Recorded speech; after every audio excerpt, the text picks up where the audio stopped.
霎時之間想起我，平時講嘢比較慢啦，也不想記起，每當天親心似你，便心急到極。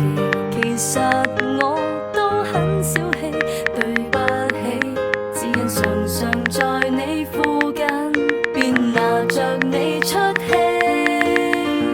原來朋友仔感情再天真，亦是我永遠也會愛惜的人。明日愛他人，也記住學會不要緊。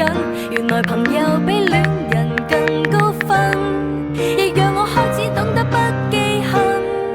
若大家都敏感，我更要永遠記得拒絕再因小事怪人。為何沒有這條校訓？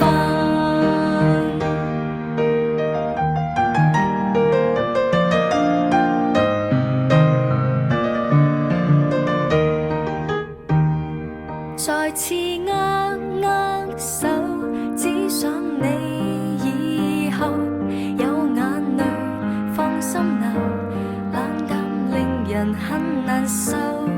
無論日後路怎麼走，彼此老友角色似舊，以後在動氣關頭，回望在這場爭吵，想想也很醜。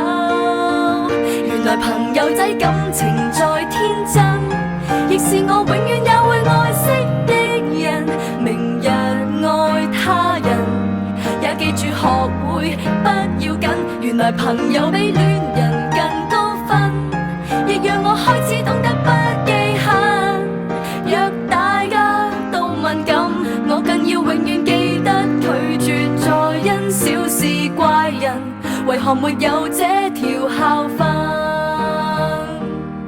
仰望着自己的至親，往往太奮勇鬥嘴，以後再不懂事過人。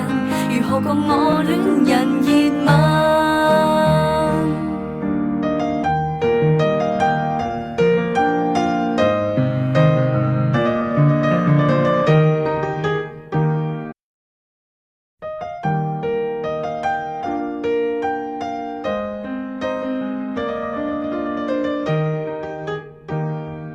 最多握手，一起散散步。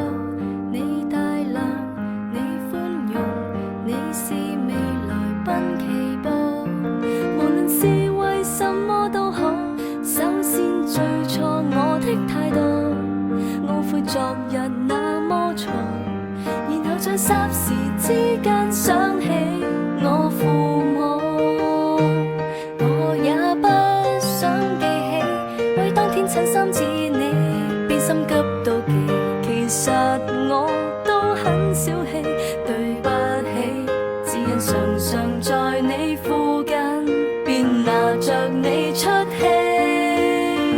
原來朋友仔感情再天真，亦是我永遠也會愛惜的人。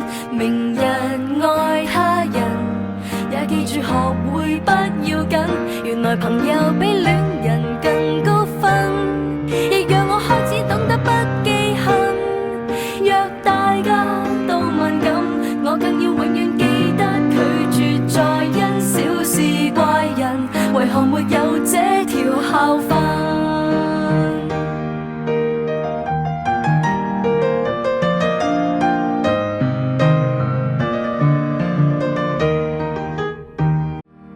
仰望着自己的至親，往往太奮勇鬥嘴，以後再不懂事過人。